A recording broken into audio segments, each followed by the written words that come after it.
Сәлем достар, сіздермен Нұргүл Жарамазан қызы. Бүгін балалар ойнайтын доптың формасын шығаратын боламыз. Бізге кез келген банкының крышкілері, крышкісімен де жасауға болады. Болмаса сметаның, майонездің, шелектің сыртымен жасауға да болады. Шелектің сыртын қолдың 2 сантиметрға белгілеп алып, сонымен айналдырып сызып шығатын боламыз.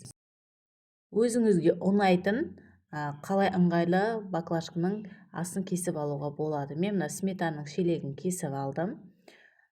Осыны доптың астына жабыстыратын боламын.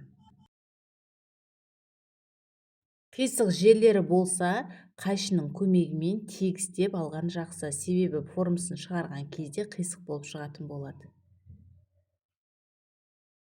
Дәл осылай клеймен жабыстыратын боламын.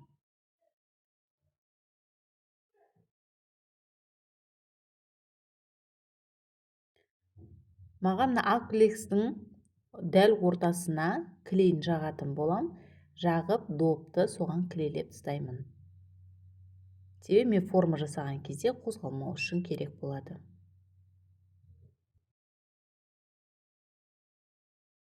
Сметаның шелегін жабыстырып алдық. Енді біз формасын шығару үшін мына тақтайға жабыстыратын боламыз. Жабыстырып болғаннан кейін пластилинді жан жағына жабыстырып, мен екі жағына ашылатын қыламын. Пластилинді жабыстырдық, сабындап алдық формамызды. Енді мен қолымды батыр отырып силикон жағатын боламын. Мен де Самофикстің прозрачный силиконын қолдандым. Қолымды қазір сабындап отырып жағатын боламын. Кез келген өздеріңізге ұнаған допты алып, дәл осылай формасын шығарып алуға болады. Қазіргі Қытайдан келе жатқан пластмасс формалар, ол бір құйғанда гипс ысыған кезде шытынап сынып кетіп жатыр. Бұлардың качествосы қазіргі шығып жатқан нашар болып келіп жатыр. Сол себепті дәл осылай өздеріңізде герметиктен жасап алсаңыздар, оңай әрі тез бітіретін боласыздар. Герметиктің бір жақсы жері пластмасс формаға қарағанда біраз қолданатын боласыздар. Бірінші слойын қолымызды сабынға батыр отырып, жақсылап, тегіс қылып жағып алатын боламыз. Себебі бірінші слойымыз біздің доптың формасын шығаратын кезі бірінші слой. Сол себепті бірінші слойды жақсылап, қолымызды сабынды суға батыр отырып жағатын боламыз. Ішінде ауа қалмау керек. Қолымызға силикон жабысып қалған жағдайда қолымызды трапкамен сүртіп, сабынды суға батырып жағатын боламыз. Көбі допты Қытайдың пластмасс формасын алып, бір істегенде сындырып алып жатады. Жалпы сол біреуін шығарсаңыз гипстен, дәл осылай герметиктен шығарып алуға болады. Болмаса алмасаңыз пластмасс форманы кез келген үйдегі доптан дәл осылай шығарып алуға болады.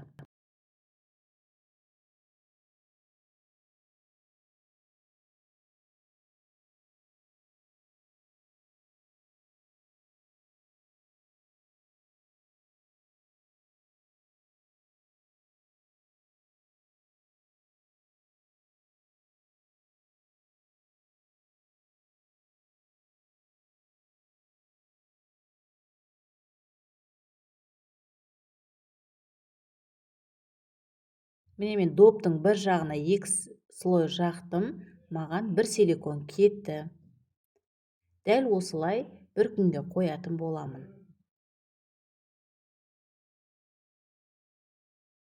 Мына силиконды жақсылап кептіріп, кепкеннен кейін сабындап сыртын пена құятын боламын. Пена құйып болғаннан кейін екінші жағын жасайтын боламыз.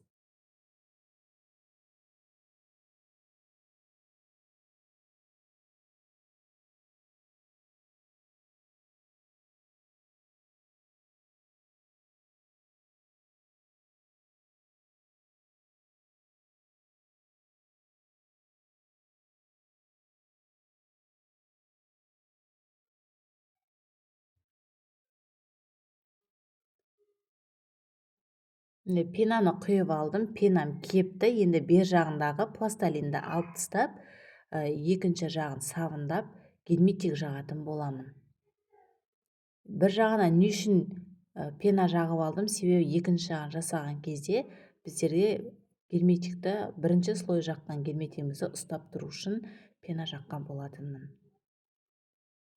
Жалпы екі жаққа ашылатын форма біразға шыдамдырақ болады.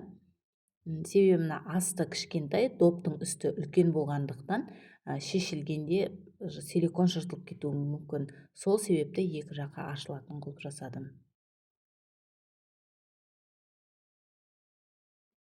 Бұны да бірінші слойын жақсылап, қолымызды сабындап отырып, жәймендеп басып шығатын боламыз. Ең бірінші слойды жалпы жақсы жағу керек. Арасында ауа қалып қоймау керек. Ауа қалып қоятын болса, бос болып тұратын болады. Кепсе де іші бос болып тұрады, жұмсақ болып тұрады.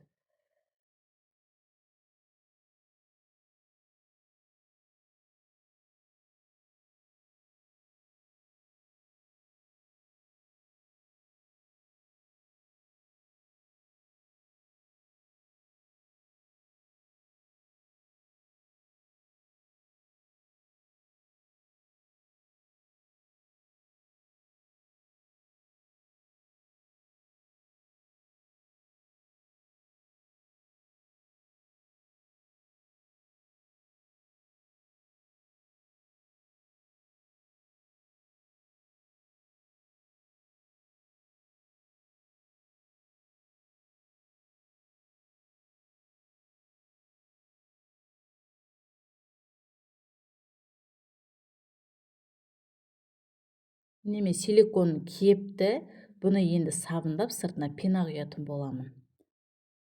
Пенаны жәймендеп құйып алып, сыртына коробкасын өлшеп, полный құйып тастайтын боламын. Бізге коробканы қаптайтын болсақ, сразу астыңғы жағына пена бармай қалатын болады. Пенаны бірінші слойын құйып болдым. Енді мына коробканы кигізіп, барлық жеріне пенаны құйып тастайтын боламын. Пенаны құйып болғасын бір күнге қойып аламын. Пенамыз кепті. Енді жәймендеп астын пышақтың көмегімен көтеріп ашып алатын боламыз.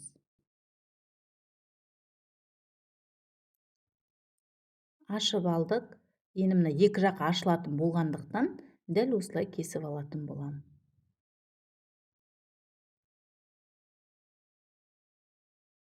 Кесіп алдық. Формамызды жайлап тартпай алатын боламыз.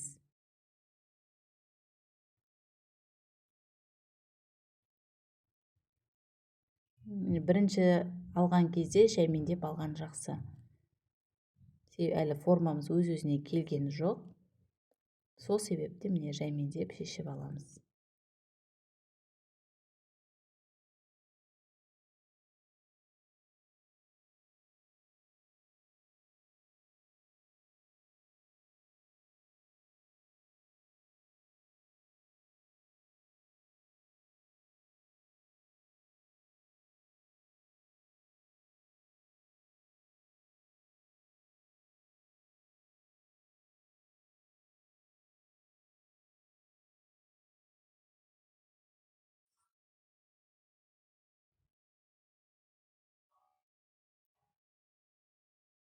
Біздің силиконымыз жақсы, әдемі болып шықты.